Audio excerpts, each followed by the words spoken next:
All right. What is happening, Mr. Joe Nolan? This is the Art Fight Podcast, and it's good to be back. Man, we've been through a whole lot since we last did this. What was our last? What was the last one we even did? It was when we talked to Tim Welch, and oh, that's right, yeah, with Tim, because we planned to do one with just the two of us after that, and we bailed and then never came back for a minute. Yeah, so here we are. We have a new video set up. We have taken advantage of the... We're live. We're streaming live. Yes, we're streaming live, and we have taken advantage of all of the things. So here I am, right? And then here you are, and look at this. We're inside these little televisions. Alone together. Yes. Yeah, that's right. So here we are, right?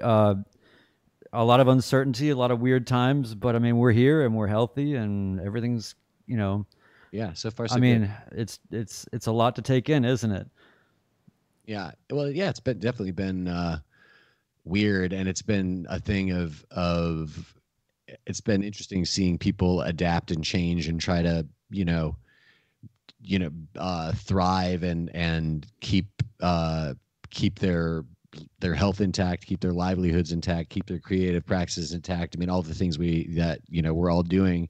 But and I have to say, I mean, I was not shocked by the fact that the podcast took a hit there for a minute, but I'm really happy that we're sort of seem right now. Yeah. I mean, that we're like this, like an Evil Knievel kind of a jump, Yeah. and it's sort of like we're like in the air, and I don't know how this landing's going to go. Yeah. But right now, Brian, it looks really good. Yeah. I think that for me, it was like, especially in the first few weeks of this, it's like there's just more important things going on. Let's just be honest. There's that, right? And then there's also just the kind of survival instinct of shoring up, okay, what is happening? What do I need to know? What do I need to expect? And then immediately looking at, resources or just, we can get into all that. But, there's just been a lot for a lot of creative people to sort of take on. And I think that my feeling was, in the first few weeks at least, was basically that it's just not... I appreciate people going on in vain, like, we're the newspaper kind of vibe, with all their content or all the stuff that they're doing or making. But I think that for me, it became something really quickly available, like known to me that I don't have anything to say right now. I may still not have anything to say. It's sort of, there's just, but I do think that it immediately brought up an interesting creative challenge for me, which is, because immediately everybody was like, oh, I'm going to get caught up on this and I'm going to do this project. I'm going to finish this project. But immediately what I found out is nothing you're working on is relevant right now. Like the voicing and the direction and the audience or the tonality or the words or whatever it is don't sit in the same context anymore. So it's been really interesting for me to sort of willfully back off of a lot of projects because I'm waiting for the complexion of everything to kind of come around. And I feel like that anything that I would be doing otherwise would be kind of possibly wasted effort. Mm-hmm. Yeah, no, I understand what you're saying. I mean, I think for me, I've been able to be pretty active with some creative things right out of the gate because I realized that, a few things that I had going, and well, really the big thing I had going was the Billboard project. And that was suddenly more timely than it was timely anyway, because it was like, it was set up to be part of National Poetry Month in April. So it's always been planned that way to be timely in that sense. But when Nashville went into its, shelter at home, we're calling it safer at home here in Nashville, which I actually love that language. But once we got into that mode and everything but essential businesses closed down and stuff, pretty much everything else anybody was doing, if it wasn't online, it was over and it was either delayed or canceled. Your dance performance, it's canceled. Your movie screening, it's canceled. Your exhibition, it's canceled. Your performance, your live music show, it's all canceled. Yeah. And then suddenly, like, my Billboard project was like totally even more relevant because it was the only cultural thing I was aware of that was happening, like literally in a grocery store parking. Yeah. So like, so that was kind of interesting. Yeah. I would love to, you mentioned really quick your Billboard project. I would love for people to really right away understand what that is, because it's really, I can't imagine there's certain, whenever you make something, right, you never know what the climate's going to be and how the world is going to accept it or how well it's going to hit or whatever. I have a specific memory of many moons ago landing this music in an American Express commercial with Tiger Woods, and I was like, oh my god, I'm going to be rich. And then 9/11 happened, and everybody abandoned their ad campaigns, and that was it. So like I think about stories like that, where it can go really poorly, right? But I think that for you, in the case of this billboard project, which is a limiting sort of term to say, but this project, it couldn't have been any better. Well, the timing was good. Like I said, I've got this ongoing thing called the Pikes Project, which focuses on these roads in Nashville, which are called pikes. They're some of the oldest roads in Nashville. We're talking about these. Some of these used to be like hunting trails. That's how old these roads are. And they connect like residential neighborhoods, and they're really the kind of roads that, like, if you live in Nashville, you're on these roads all the time. But when you see the international visual language of Nashville, selling Nashville to the world as a country music capital and as a capital for tourist destinations and things like that, you don't see the Pikes. You see Broadway, and you see all these iconic, the iconic skyline, which is not on a pike. So with that in mind, this project is really sort of about reflecting like what I would call authentic locality, and within that is all of the changes Nashville's going through and all this stuff, without being too specific. Yeah. Now, that project started off as photo essays. It has evolved over time into exhibitions and all sorts of things. You were in the very first exhibition for that. And it's also turned in, the original photo essays were published on Nashville Public Radio, WPLN's website. And so it quickly became obvious to all of us that, like, it's dumb for us to be doing this without using the broadcast capability to at least hype it up. And then at one point or another, we were running out of ideas with what to do with the broadcast component. And I said, well, what if I wrote spoken word pieces? And our friend Mac, who is at WPLN, who's been on the show before, Mac Linebaugh, is a great musician as well. And so I came up with these spoken word pieces, recorded the audio, and then Mac came in underneath it with cool music and stuff. We started doing this poetry component on the morning broadcasts. So the poetry thing's always been a part of the project. And when I started talking to Metro Nashville about getting some funding to do a community art project, I was encouraged not to do another sort of like, exhibition type of thing. I was encouraged to say, hey, we've changed the program a little bit. There's actually these more funds available and things, but you have to think of a bigger thing to do. So what I decided to do was, well, what if I did a poetry display on a billboard during National Poetry Month? And then that evolved into, why don't we do it in this neighborhood called Madison, which is sort of like one of the areas that's sort of just coming in under the influence of the massive growth wave, for better and worse. So I thought that'd be a good place to do it, and I made connections at a community center where I was able to basically promote a poetry workshop that I did with middle school kids, 5th to 8th grade. And I went to the middle schools and met these art teachers and handed them flyers and all this stuff. It was a really crazy, there's so much that goes into this. I know people were like, you got all this money to do this project. It's like, do you have any idea like how much work it takes to get little kids signed up to do a workshop and a poetry workshop? But anyway, I was able to do it. I had a dozen kids overall. We did 2 one-hour workshops in February. While they were writing in their poetry journals, some of them were very anxious to share. Some of them were a little shy about it, but everybody would at least let me read what they were working on. And then we would talk about various parts of it that were working really well. And everything everybody was doing that was like the thing that was kind of standing out in their writing, I shared them on a whiteboard at the front of the room, with the idea also that anybody else could then take those ideas and use them in their own poems, right? So a lot of these are just devices I was using to get these kids writing. So nobody could sit there and say, I don't have an idea, I don't know how to start. I just kept thinking of every dumb way I could. No excuses.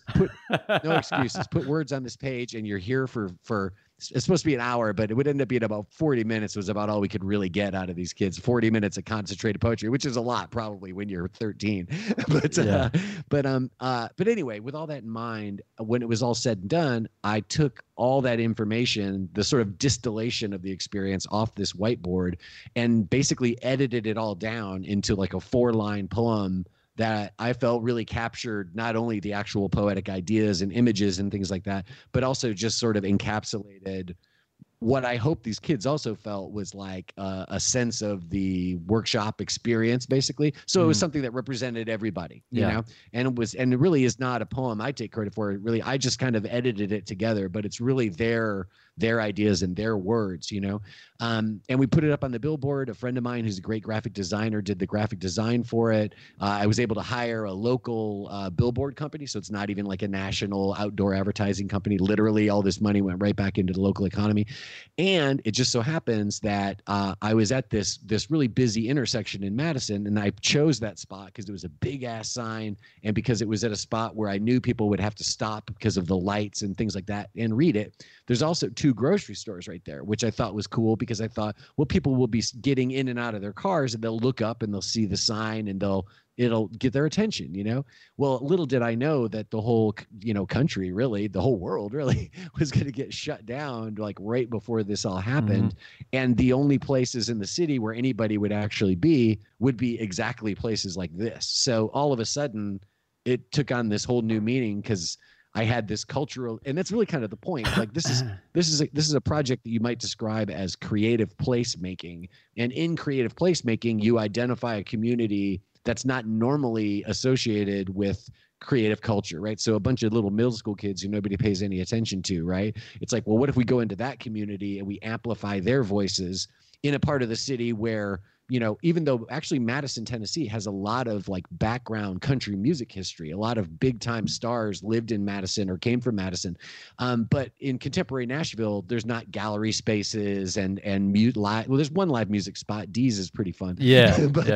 But you know what I mean? It's not a hot spot for go-to cultural events, you know? Yeah. So that's the idea too, is that you create a space for creativity and you activate the community that's already there to be creative in some way or another, you know? So this ended up being like, you know, so it was always meant to be what I would call a poetry ambush, like where suddenly people who can otherwise in their lives, they can just avoid poetry and they prefer to. Yeah. But now suddenly you're just trying to get your groceries and, damn it, now I'm reading poetry, you know? So it was always intended to be this like bizarre thing that was happening in this, you know, strange spot. But it kind of became almost more of a positive thing in a way, because it became something that I feel like people have responded to, like, damn, this is like kind of magical in a way. And it's also the kind of thing where I think when you're doing a project that's as big as this, where there's so many people and resources and places and things involved in it,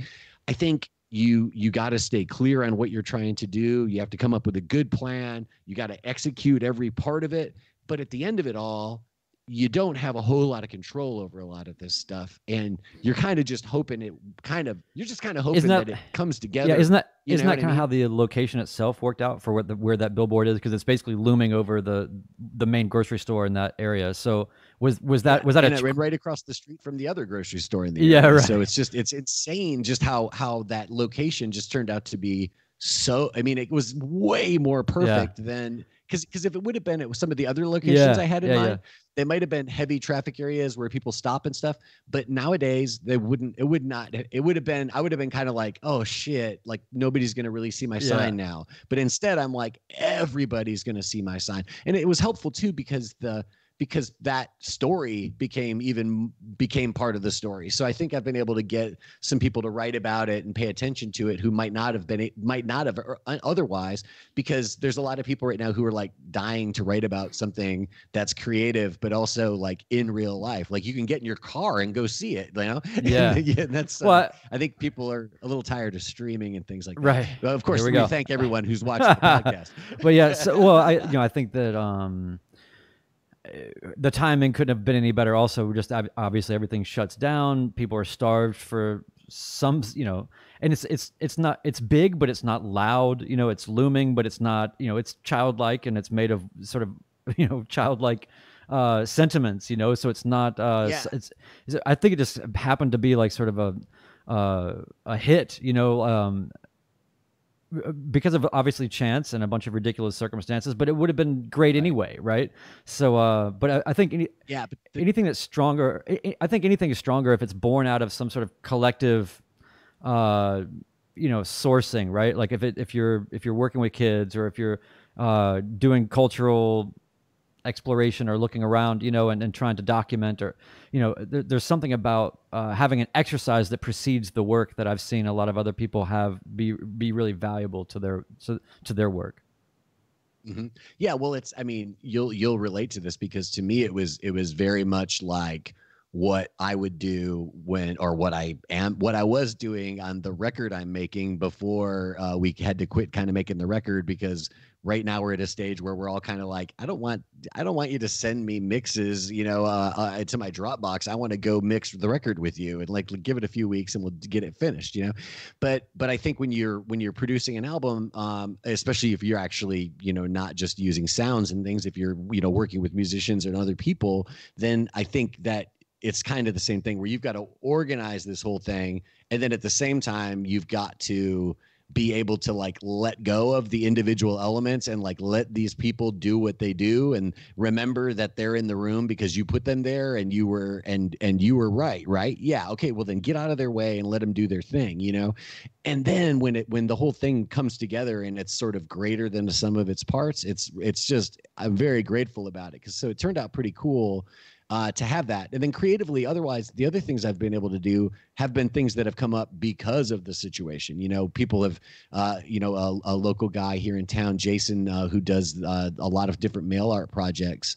He started a global mail art project, about just sort of like artists documenting what's going on in their day-to-day creative practice from around the world. And that was a really cool thing to be a part of. But that was an easy thing to be a part of, because suddenly somebody else gave me the context to do something relevant. Yeah.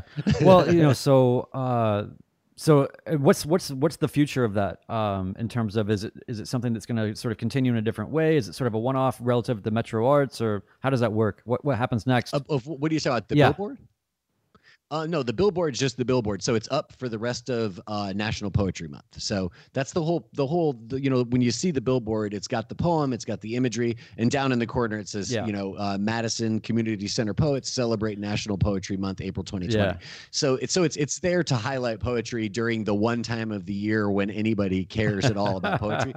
So that's what it's there for. And then and for me in the it's another element in the larger practice of the Pikes Project, so now the Pikes Project includes public art, maybe there'll be more of that. I don't know. I really wanted to do, there's an old advertising campaign that was called for a shaving cream called Burma Shave. Do you know about this? No. So like, it was like in like the 40s, I want to say, maybe the 50s, but this shaving cream company basically would get spots like of land where they would put these sort of sequential advertising messages on signs. They're text, right? So it'd say like, when you meet her, she'll recognize you. Buy your Burma Shave or whatever. And this might be 7 signs later, you read this whole message, right? So in a way, I really kind of wanted to do something like that, but I eventually had to come to grips with the fact that it's like, you just can't, you're not going to be able to work out the logistics of this unless you do it in the middle of nowhere on some country road where you find some farmer who's got like 100 acres that you can just put signs on.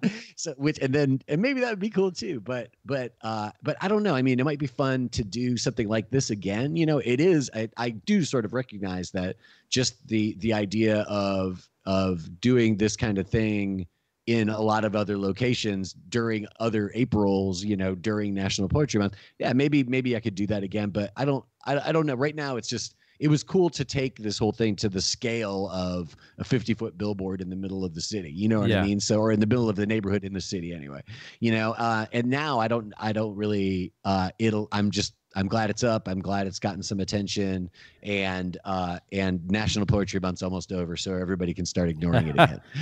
Yeah, I mean, I think that, so there's a lot to talk about, I think, with respect to just language and poetry, in a lot of ways of what's going on right now. I'm seeing how linguistics have the power to do a lot of really destructive things as much as they have the power to do pretty amazing things.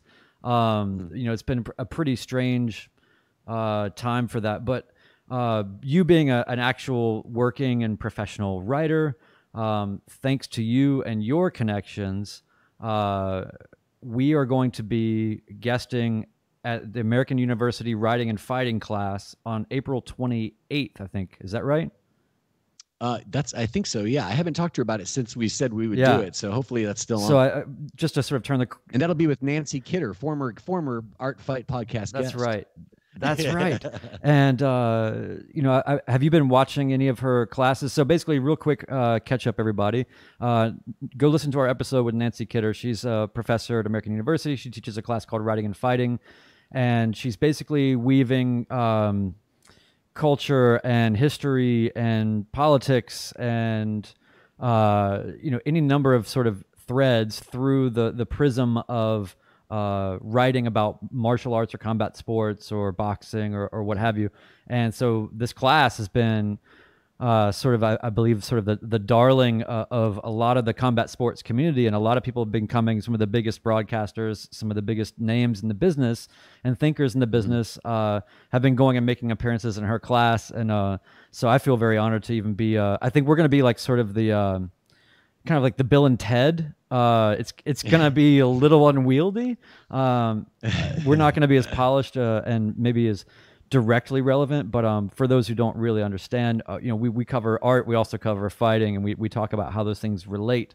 And so that's how Nancy came to be on the show. That's how Nancy came to be. Her thing was just the perfect thing. Yes. And she's become like really more than just like, I mean, she's become like an ally for us. She did a big symposium a few months back that was really kind of, according to her, was like inspired by the discussion we had on our podcast. So I feel like we're sort of like partners in crime or brothers in arms or something, brothers and sisters in arms, I suppose.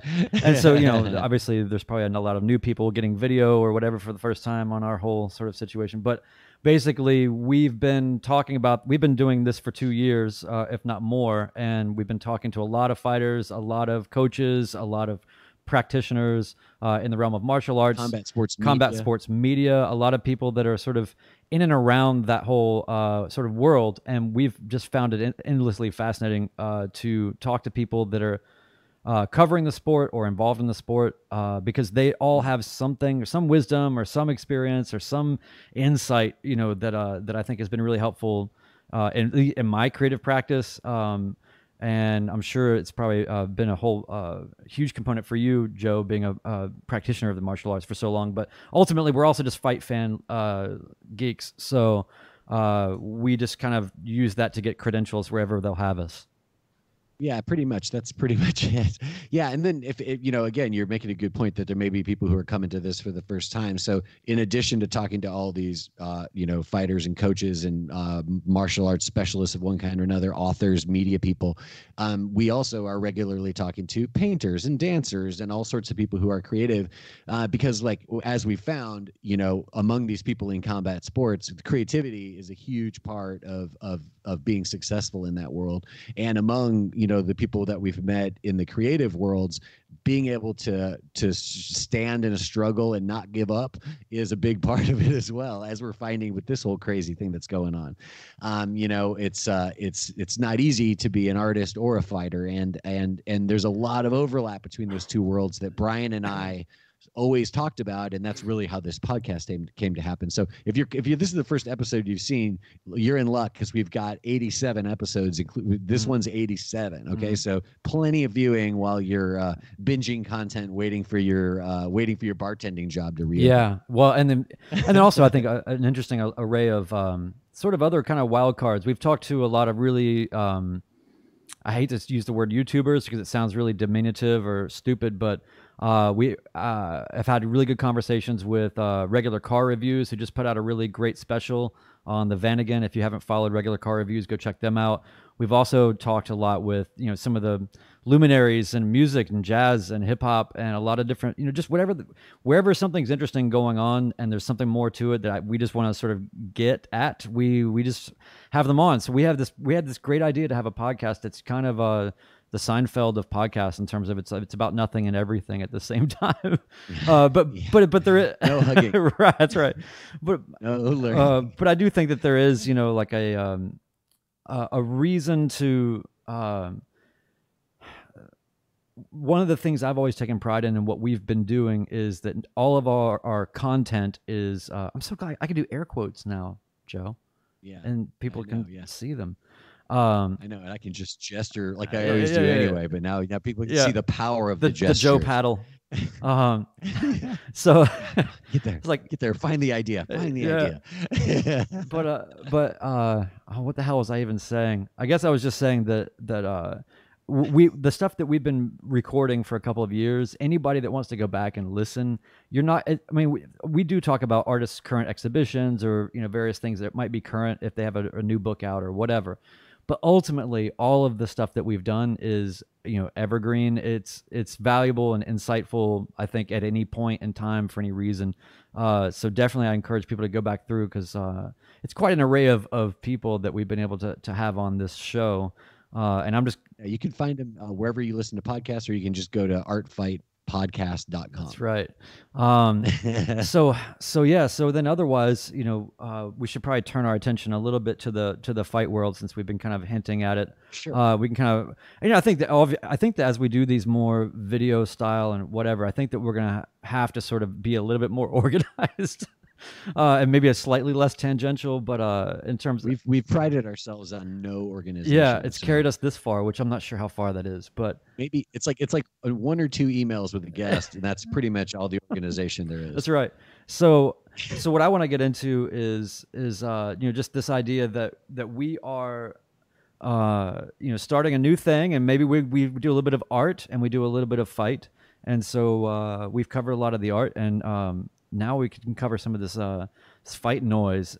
So let me just start off with just saying that for those that are not interested in fighting, or it's UFC or the promotions in mixed martial arts or boxing or whatever, you should be because you're really missing out. But I think that what you really miss out on more than anything is just the absurd microcosm subculture that is the MMA world, MMA Twitter, whatever you want to call it. These are... whatever the problems are and the cognitive dissonance that we're experiencing from the top levels all the way through right now, or whatever you want to say about it, the MMA community is such a more compressed, awful version of whatever all that is, and it's great. It is a lot of fun to follow and to understand all the nuance of what's happening. But one of the things that I've been really impressed with is how the media, MMA media specifically, has not shied away, I think, from speaking their opinions about this and taking a lot of flack for it for whatever reason. People think that MMA media want fighters to not make money or not win fights or not compete or not be on the planet or whatever. But in reality, everybody just wants everybody to be safe and to do it the right way. But the UFC has been pushing to have events all through this, and with a sort of reckless abandon. And it's one of those weird things where it's like you have to be a little crazy to make a promotion like that grow to that level, a $4 billion industry. But at the same time, whatever the mental problem is that you the mental gifts that you have are also sort of a challenge, I think, when it comes to you're met with actual impossibility. And I think that I've known CEOs like this. I'm talking about Dana White, but I've met corporate CEOs like this where it's like they will just stop at nothing, and that's just kind of part of their DNA. And so it really does help them grow a company, but it also can be a real problem when it comes to a rarefied situation like what we've been in. So it's been really interesting to sort of see the UFC trying to plot ahead, the media trying to sort of take note of what's going on, and then sort of things falling by the wayside through that whole process. While everybody's worried about when is baseball or football or whatever going to come back, that stuff's gonna be a long way away. But coming up next will be fights, and so obviously we're happy about that, but also mortified by that. What's been your thinking and your experience through all of this last few weeks, Joe? Most of it, I have felt like this is like just so. Well, here's people need to understand that we were all looking forward to arguably the greatest combat sports event of my lifetime, which was going to be a fight for the lightweight title between Habib Nurmagomedov and Tony Ferguson, which is a fight that everybody who's a fan of mixed martial arts has been dying to see. Khabib is this long-reigning, seemingly impossible to beat champion. Tony Ferguson seems like he's just crazy enough to beat him. Yeah. So it was, and he also seems inexhaustible in some way, which is sort of part of how this great champion beats everybody, is he's inexhaustible and he just wears everybody down. And it just seems like maybe Tony's the guy who can somehow sneak around that in some weird way. It's a real kind of oil and water matchup in a way, although there's enough overlap there that it almost looks like maybe Tony has the tricks to sort of beat this guy at his own game somehow. Anyway, so it's very intriguing, and everybody's been dying to see it. But in the meantime, Mr. Nurmagomedov is stuck in Russia and can't leave because he's locked down in his country, like everybody else is pretty much. And so when the UFC decides to recklessly roll forward, they're trying to make Tony Ferguson have a fight with this other guy. Now, under normal circumstances, this is a crazy on fire matchup that I would love to see. I would love to see Tony Ferguson fight Justin Gaethje, because they're both kind of go for broke, almost indestructible fighters who also don't really take a step backwards kind of thing. You know what I mean? So it would be a royal combustible matchup to see those guys fight. But I personally have no interest in seeing Tony fight anybody ever until he fights Khabib Nurmagomedov for this long-awaited bout. Also, too, I should remind people that this is a fight that's been made like 5 times now, and every time something happens and they're not able to meet each other and fight. So I just feel like a lot of us are like, whatever you got to do, I want to see those two fight, and I don't want to see those two fight anyone else until they fight each other. I don't want to see Tony fight Justin, because I don't want to see Tony get hurt and have to wait, around and create more time before he can fight Khabib. I don't want to see Tony get beaten. Tony's on a huge long run of victories, but if he gets beaten, suddenly he'll lose his place in line. Yeah. I don't want any of that.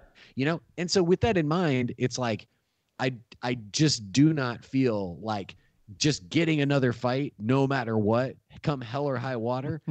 I can get down with that to some degree, but just give me Justin versus Michael Johnson. It feels like that whole phenomenon. Like it feels like that whole thing where, like, when you go to the store and you have your mind set, like, I'm going to the store to buy this thing, and I really want / need this thing, and then you go and they don't have it, and then you're trying to put a square peg in a round hole with like the next available, not quite as viable or not quite serving your purpose kind of thing. But you need the transactional high or like whatever it is. So it's no, you're 100% right. That's exactly what it feels like. And in the meantime, here's the thing. So all of that, it seems insanely hubristic. It seems insanely reckless, and it to me, it really shows there's always these questions of every time we hear like the amount of money that's being made, but how much the fighters are actually making. It really calls into question how much does the organization even care about these people at all. And to me, it's a real bad look during this whole thing when it's like, we understand the entire world is locked down because of a global pandemic, but we're still going to find a way to put these guys in harm's way so they can fight. You know what I mean? So we can make Disney happy. This is the parent company of this company of this company of this company, And it's like all of that seems really fucked up. Now, the one thing that at this point, actually gives me a kind of a sense of joy and a little bit of sense of like magic is the fact that because of the situation, Dana White keeps evoking the idea of this fight island that he has, where he's going to put his fights on some isolated piece of land in the middle of nowhere, where the plague is not at, and everybody's going to be tested and all this stuff. And for anybody who's a fan of martial arts and Bruce Lee, you know that this is literally the plot of Enter the Dragon, where an evil warlord is putting on a tournament on his private island, right? So it's so insane and absurd that I have to admit it's sort of it's sort of pricked my imagination a little Yeah. bit, and I'm kind of anxious to find out, is Is it Fight real? Island for Yeah. real? And if it is, I mean, unfortunately, if it is, you know, I would rather see another promotion do it, probably, because it would be cooler in terms of like, let these guys wear what they want, let these guys act how they choose. Yeah. Like, you could put on a show and a half on your fucking Fight Island, but it still remains to be seen whether Fight Island even exists, because he hasn't actually told anybody, where is this Fight Yeah. Island? What is this? My first Fight thought Island? too, when I you know, as belabored as the whole sort of Ultimate Fighter thing has been for more than a decade, belabored now, and nobody cares. I don't think anybody cares about it. But it was so pivotal to launching where we are, you know, now in the sport. Sure. So Yeah. I think when I first caught wind of the Fight Island thing, I was like, oh my God, that's gold. Like, that is going to be their next sort of reality show format, or, you know, whatever. That makes more sense to me. Do like a reality show, and just get like an all-star cast. Maybe don't even bring in like new guys who want a contract. Just do like anybody but BJ all-star Penn. cast. Anybody but BJ Penn. BJ should take it. BJ could probably make a good commentator. So like, let's let him talk a little bit and see how that goes. Yeah. But I just feel like, you know, I mean, what I'm getting at is like, put together a killer fight card. But like you say, maybe that turns into a, you know, 2 months of reality television that's, you know, that's quick, that's churning and burning, and you're basically seeing them do this stuff. Like, they shoot this stuff on Mondays and Tuesdays, and then all of a sudden it's live streaming by Friday on Fight Pass or whatever. They've edited out. That would be rad. Right, and then it all culminates in a fight. You know what I mean? That would be cool. It gives them time to edit out like all the horrific stuff where they couldn't take somebody to a hospital that doesn't exist, or, you know, all of that. They can cut all that stuff out. Exactly. Yeah, exactly. So the horrendous cuts that somebody gets, and it's like, sorry, there's no place to get stitches because the doctors aren't available, because because all they're doing is dealing with the COVID or whatever. Yeah. No, it's weird. I just feel like to me, it just, I think it would be better to put Khabib and Ferguson on ice until they can do this for real. Yeah. Don't even think about doing anything with those two guys. Sorry, dudes. The world's shut down, and you're just gonna have to wait. So, but we're gonna wait, and then we're gonna do it. And then the other side of the coin is, hey, what if you just cut checks for everybody on the roster, and just use the opportunity to show goodwill to your fighters, and get that sort of public sort of, you know, make it the biggest fucking virtue signal you possibly can. Just the most stupid gesture in the world. Kind of like the $1,200 we got, or whatever. Great. Yeah. Kind of like, but I mean, you would have to give them that much money. It wouldn't even be that much money in terms of what we're actually talking about. But if you did that, it would buy you. I mean, there seems like there's strategies that can happen here that could be very conducive. But I don't also know the math behind the scenes of like, from what I understand, part of the deal here is like, if this UFC can deliver a certain amount of fights within the calendar year, then there's all this money on the table. And so I think that's what it's all about, is he's just trying to just not stop driving forward. So at the earliest possible moment, we can get another fight in. So that's, I mean, and also too, it's going to be interesting to see what happens with the calendar, because we're used to basically there being at least one fight event like every weekend, if not multiple fight events, you know, across different things like boxing and other MMA platforms and all this kind of stuff. And so this has been like this crazy break that we've had where there's just no fighting going on. So it's like, when we come back, is the UFC going to be doing like 2-a-days or something? Like, what's going to happen? And we'll love it all. Bring us the thinnest cards ever. That's fine. But yeah, we may get that. Yeah, it's like what's that old Eddie Murphy bit where he's like, if you're starving and somebody throws you a cracker, you're like, God, was that a Ritz? That's the best cracker I've ever had. Yeah, just that kind of thing. But well, you know, and then for those who don't also know a lot about sort of martial arts or combat sports, whatever, one of the worst and hardest and most controversial things that a fighter has to go through is cutting weight. And you know, it lowers your immunity. It makes you subject to a lot of, you know, you're cutting a lot of mass, a lot of water.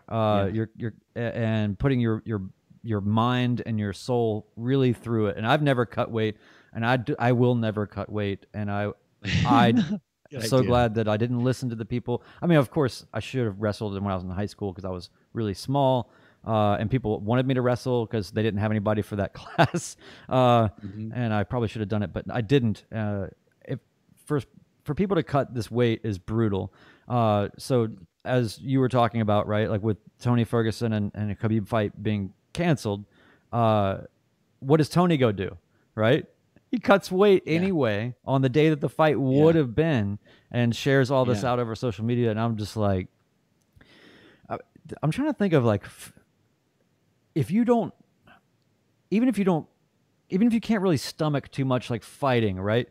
Still go look at what Tony Ferguson, who he is and what he can do. Go find a Tony Ferguson highlight film reel or on YouTube or whatever, because he's he's kind of like, I don't know, like the Sun Ra of martial arts or something, of combat sports. Like he is simultaneously kind of sort of maybe mentally has some legit actual issues and conditions, Mhm. right? At the same time, he's in this state all the time of just wildness, right? And so his style and what he does is so absolutely outlandish and inhuman in terms of the pace and just what he does. So for him to be fighting Khabib, that's what we all wanted, because Khabib is the wrestler, the sort of the perfect sort of I can't say antibody, but like but so it's like this thing where it's like, that would have been the perfect. It's like, man, like somebody saw Miles Davis open up for the Grateful Dead. Like that happened. You know what I mean? Mhm. Um, and you think about these unearthly sort of pairings of things. This is the one, and like you said, canceled 5 times for various reasons that are ridiculous. Some of them. So here we are. So anyway, I would recommend go check out Tony Ferguson if you're not up on Tony Ferguson, and Yeah. like I think that actually in a weird way right now is a good time for, I was thinking about like when I came into sort of watching mixed martial arts, like what was the first fight that you saw that you were like, oh shit, like this is really interesting? Well, I like you mentioned earlier the Ultimate Fighter TV show, and so I saw that first season of that, which there's a fight on every week, like every episode has a fight, and then at the end of it, they actually have a big event, and the at that point it was actually two heavyweights fought, and that was a crazy war between these two guys.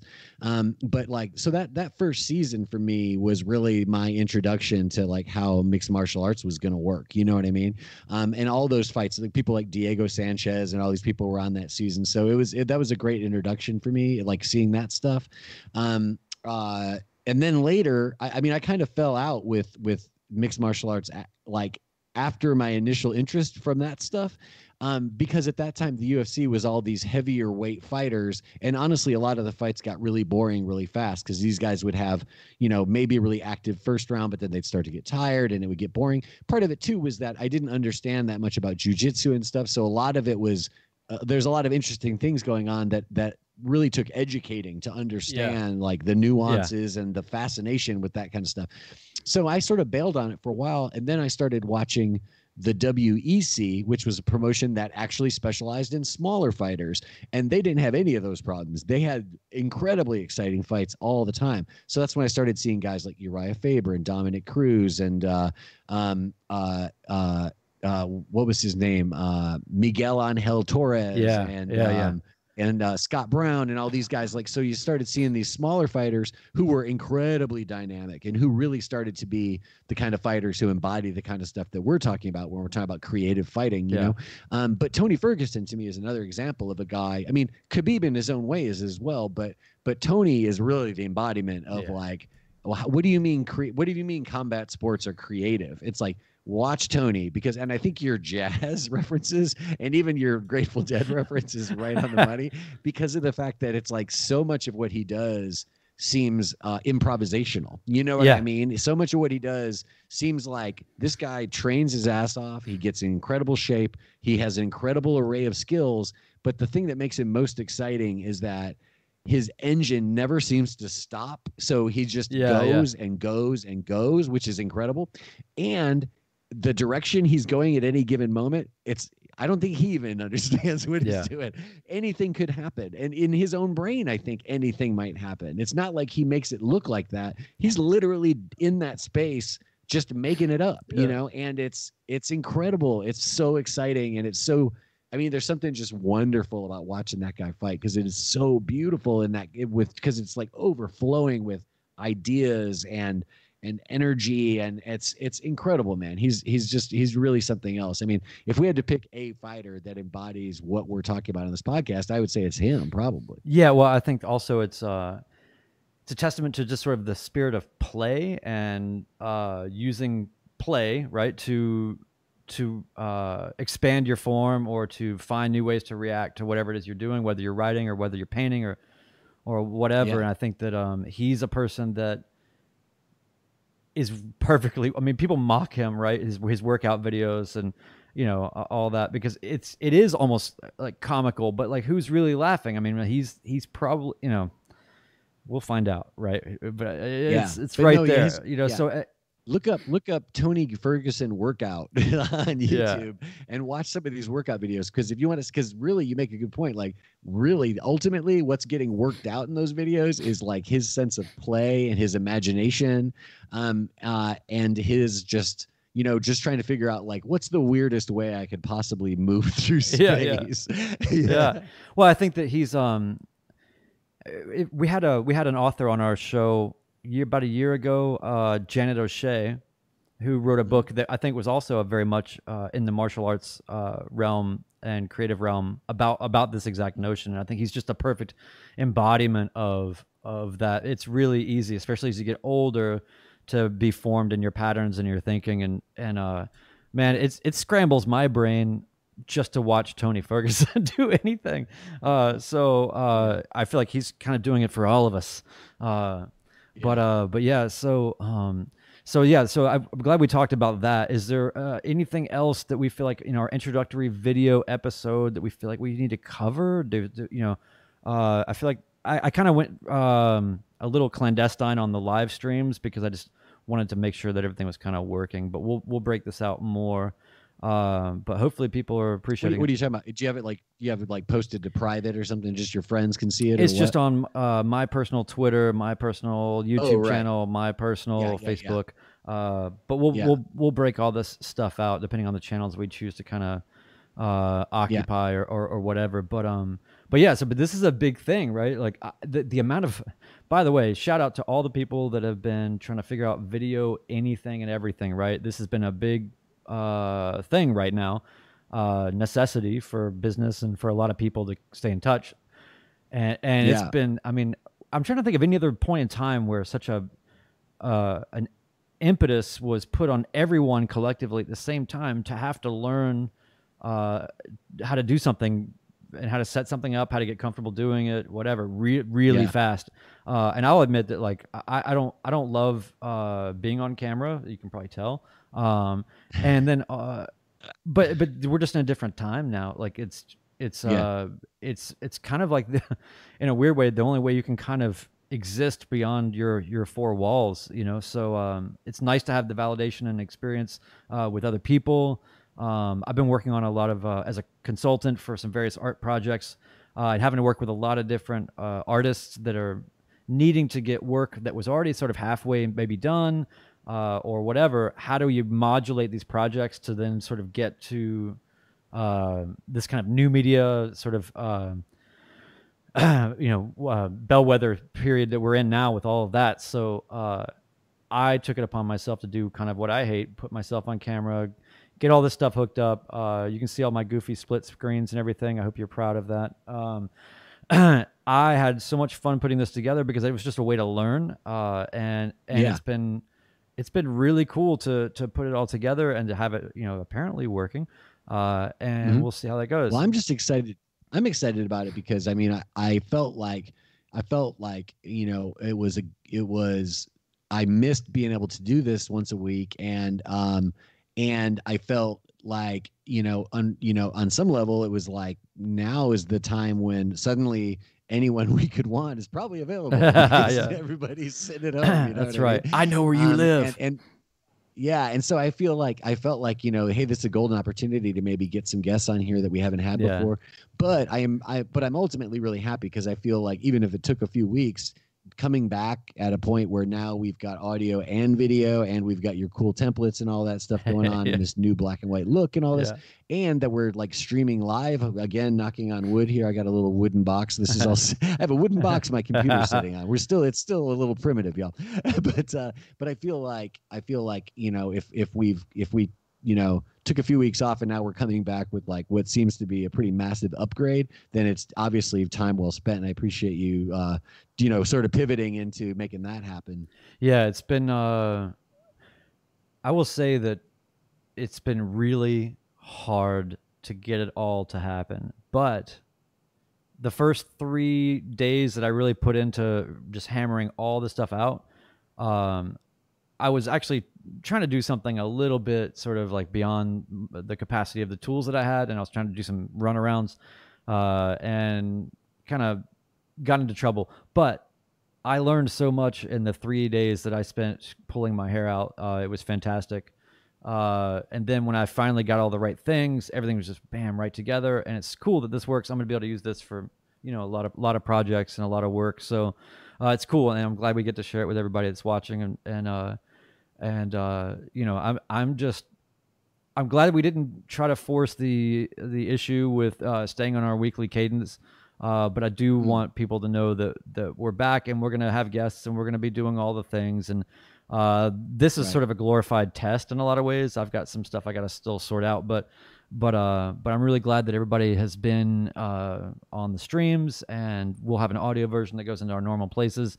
And I just want to go ahead and make sure everybody knows that you can go to artfightpodcast.com and you can get merch. You can get, look, I can actually show things, right? Like you can get this. It's a rad little cup. Yeah. So you can get a coffee mug, you can get t-shirts, you can get all that kind of stuff. And then,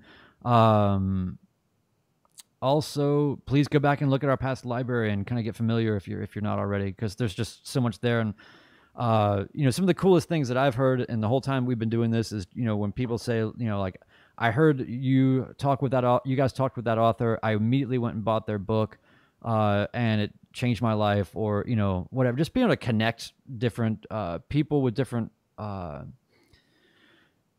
of perspectives and roles, and you know, it's just been a really cool experience so far. So go back and check out our library of God, yeah, 80 something episodes, and some of them are quite long, so you can take your time through the quarantine and getting through those. And then otherwise, you know, just stay tuned. Follow us on Twitter at Art Fight Podcast. And I think that's pretty much it as far as the housekeeping stuff. Is there anything that, you know, any gallery shows coming up, Joe? No gallery shows coming up. I've got is there something happening? I can't remember. I don't think so. There's no I'm like, you know, gonna go see my billboard one more time before it comes down, and that'll probably be the end of in real life stuff for me for a minute here. I don't know. I don't really know what else is happening. I'm gonna try to work on some recording. Been talking to my nephew about some stuff, and gonna maybe try to work on something else. I can't, like I said, I've got another project that I was trying to finish, but that's really going to have to just wait to be finished after we can all get back together in the studio again. So I'm going to try to do some stuff here at home in the meantime. But that's, you know, some people may know this, but I recently I moved right before this all happened. So I was basically spent a month moving out of my old place and moving. Timing is everything. Out of some storage and stuff. And then we sort of got everything, you know, situated. We had one big project. We wanted to paint our kitchen cupboards before we really got moved, before we, you know, actually were able to kind of settle in a minute. We got that done. Looks amazing. Kind of got everything settled, and we're like sort of furnished and kind of making things like, it really just started to feel like, okay, we're here now. and then it was like, okay, now you can't Yeah, do yeah, yeah, yeah. it. So with that in mind, I'm still trying to get my actual like recording situation here all like kind of set up, Yeah.